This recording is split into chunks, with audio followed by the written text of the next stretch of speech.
अस्सलाम वालेकुम dear students. जैसा कि आपको नोन है कि हम अल्टरनेटिंग करंट के रेलिवेंट आर्टिकल्स को स्टडी कर रहे हैं, तो हमारे पास आज का जो नेक्स्ट आर्टिकल है दैट इज़ अल्टरनेटिंग करंट या AC voltage applied to an inductor. It means कि अगर हमारे पास एक प्योरली इंडक्टिव सर्किट हो और उसमें हम अल्टरनेटिंग करंट को प्रोवाइड करें तो फिर हमारे पास करंट और वोल्टेज कैसा बिहेवियर शो करते हैं। तो याद रखें बेटा कि इस सर्किट के अंदर हमने एक इंडक्टर ज्वाइन किया है जिसको हमने अल्टरनेटिंग सोर्स के ज़रिए वोल्टेज वी प्रोवाइड किया है। अब याद रखें कि हमने यहाँ पे जो इंडक्टर कंसीडर किया है ये वो इंडक्टर है जिसकी रेजिस्टेंस निग्लिजिबल है। इट मीन्स कि हमारे पास ये वाला जो केस है ये एक प्योरली इंडक्टिव केस है।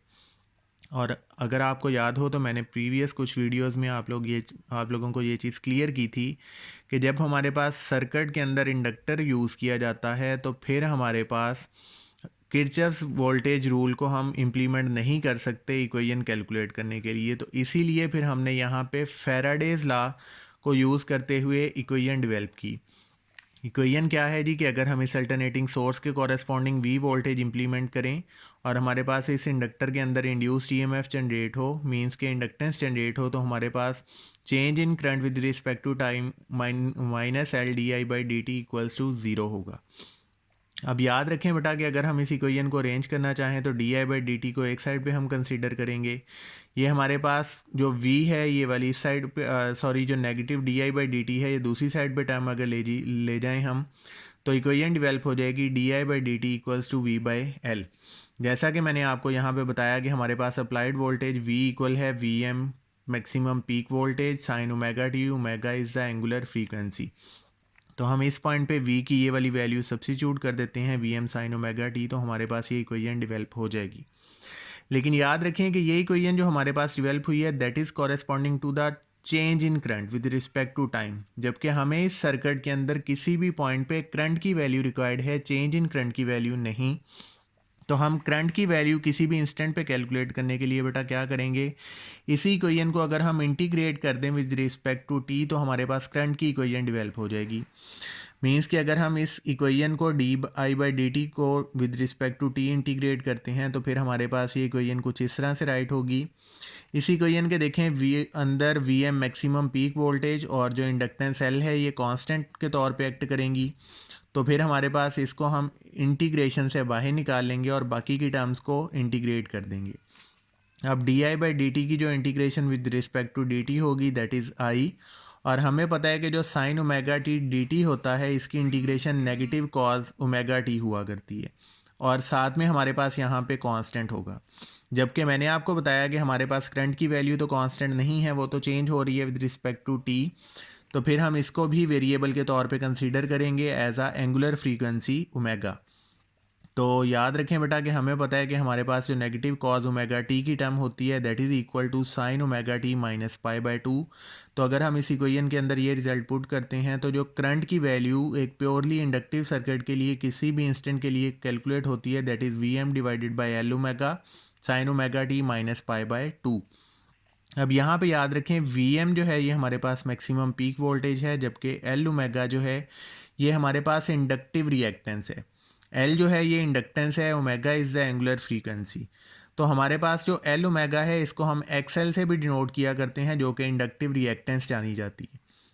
अब याद रखें कि हमें पता है कि हमारे पास रेजिस्टेंस के लिए तो बेसिकली एक सिंपल सा रिलेशन आर हुआ करता है, डिनोशन हुआ करती है। तो फिर हम यहाँ पे एल ओमेगा क्यों कंसीडर कर रहे हैं, क्योंकि याद रखें बेटा कि ये वाली जो रेजिस्टेंस है ये हमारे पास क्या है, वेरिएबल रेजिस्टेंस हुआ करती है corresponding to the angular frequency, इसलिए हम इसको इंडक्टिव रिएक्टेंस का नेम देते हैं। और जैसा कि आपको पता है कि हमारे पास जो ओहम्स लॉ है वो हमें बताता है V equals to I R. तो हमारे पास उस रिलेशन से हम ये चीज़ डिवेल्प कर सकते हैं। अगर हम इस एल ओमेगा को रेजिस्टेंस आर की इक्विवेलेंट करें तो I will become equals to V by are.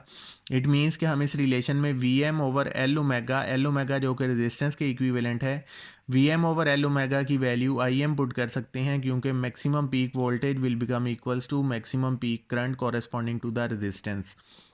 तो फिर हमारे पास जो करंट की इक्वेशन डेवलप हो चुकी है that is I equals to I M sine omega T minus pi by two.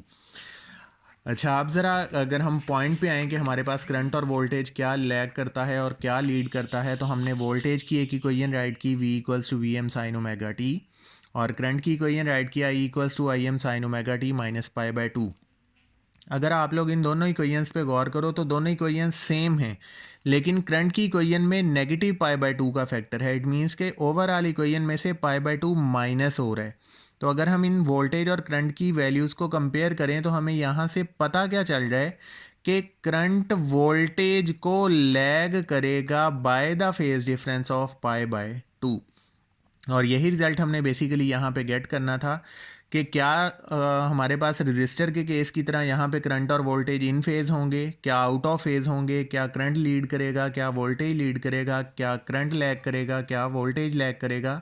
तो हमने यहाँ पे एक रिज़ल्ट निकाल लिया कि करंट लैग कर रहा है वोल्टेज को by the phase difference of π/2, क्योंकि यहाँ पे इक्वेशन में नेगेटिव π/2 का फैक्टर है। तो इस चीज़ को आप लोग इस ग्राफ के ज़रिए समझ सकते हो कि हमारे पास जो वोल्टेज है ये ज़ीरो से स्टार्ट होकर मैक्सिमम पीक, फिर ज़ीरो, फिर नेगेटिव पीक, फिर ज़ीरो पे आ रहा है।